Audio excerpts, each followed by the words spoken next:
Welcome to DC Straight from the Pit. In this episode, we're going to talk about the G.I.Joe Vamp and the chassis that ended up being the Cobra Stinger.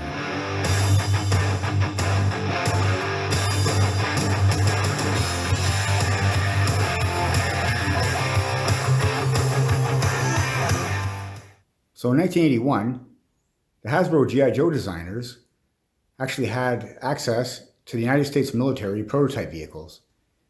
And the Vamp, chassis and vehicle itself, was actually based off one of these prototype military vehicles. And here's a photo of it here. And laid out on my tool bench in the garage, I have the three Vamp chassis that are the most popular from the 1980s. And there's a couple more after, of course, like the 1988 Tiger Force edition that had all the tiger striping, as well as the later editions, like the 25th anniversary stuff. But anyway, let's have a look at the 1982 Vamp, the 1984 Stinger, and MK2 Vamp.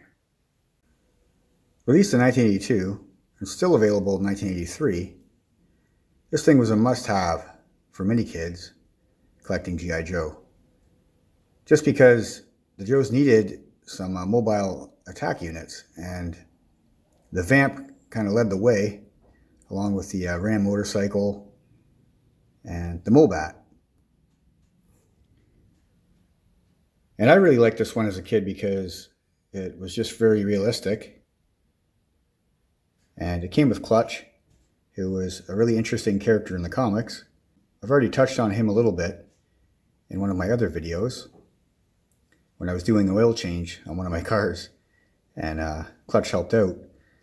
But yeah, he was kind of like a grease monkey who was always trying to pick up chicks, in a time when that was still pretty cool.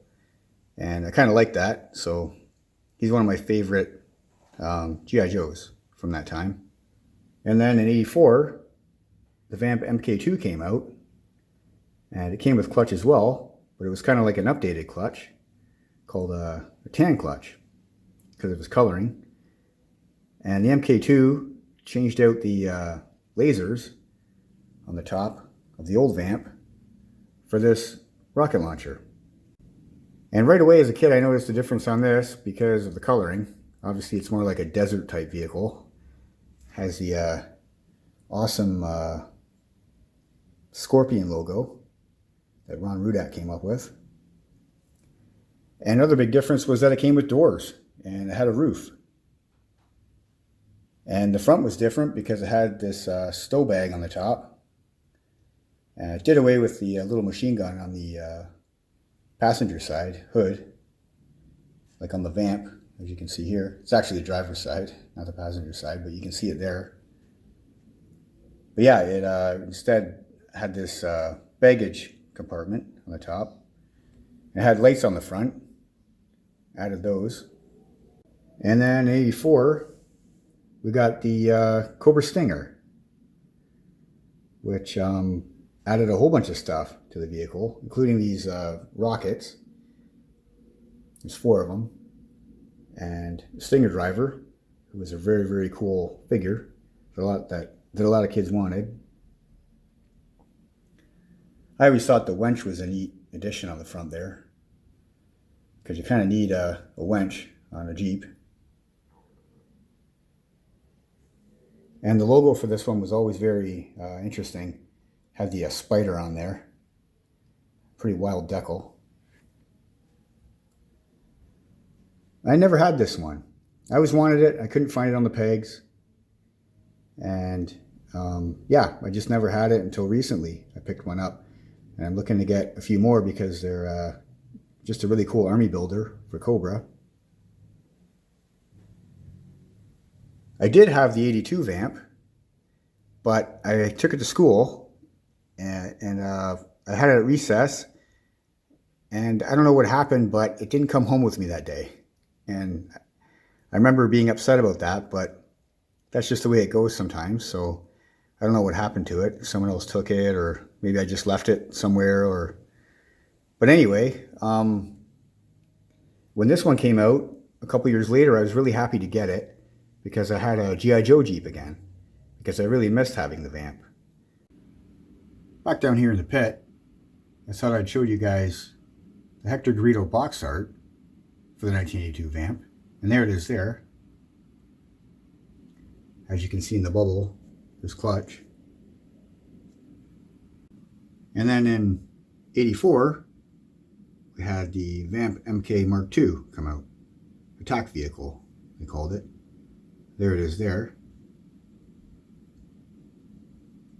And then, as I mentioned before, in 84, we also got the Cobra Night Attack four-wheel drive Stinger. And there it is, with a Cobra Stinger driver.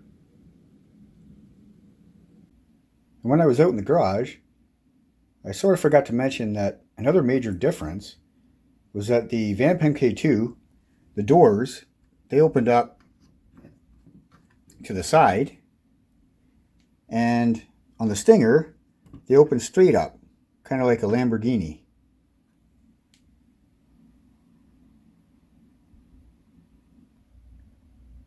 And the 82 Vamp first appeared in June 1982 of G.I. Joe's Marvel #1 issue. And here it is here, the actual panel, and Clutch and Hawk are in it. And they drive it to the motor pool. And of course it also appeared in the 1983 Mass Device cartoon for the first time. And before I end this video, I just thought I'd talk about some fun stuff that's been going on lately. And I've been talking to my cousin Daniel quite a bit about G.I. Joe, texting him. And that's been a lot of fun. And I actually sent him a package with some 80s Joes in it, as well as some other stuff. And another thing that's been going on that was fun was I was talking to Eric Lutz about some old G.I. Joe stories, and he told me one on Instagram about how he left his Zartan outside in the Sacramento sun. And I don't know if you guys know where that is, but that's some place where it's very, very hot in the summertime. And I guess it pretty much melted, he told me, because obviously he was trying to get Zartan to change color. And another story he told me was about how in 85 he really wanted the Snake Eyes and Timber, and he thought it was in one of the presents that he had gotten, but when he unwrapped it, it wasn't it. So he was like so disappointed, and I thought that was a funny story. So, and also Joseph Von Esch has obtained a 1984 Whale hovercraft, and he's been repairing it. And one of the photos that he showed me of his repairs was this piece here that was broken off, and he actually plastic welded some wiring in there and reconnected that part. And he's quite talented with stuff like that. I'm sure you guys know him. But anyway, I thought I'd mention that too, because when he showed me that picture, I thought that was really cool that he's actually rebuilding one and repairing one. But yeah, anyway, these little stories and conversations that I have with people about 1980s G.I. Joe are always really interesting to me. And I kind of don't like to leave them out of my videos because I think they're fun. Okay, so thanks for watching another episode of Dave C. Straight from the Pit. Hopefully we'll catch you next time. And until then, rock on, dudes.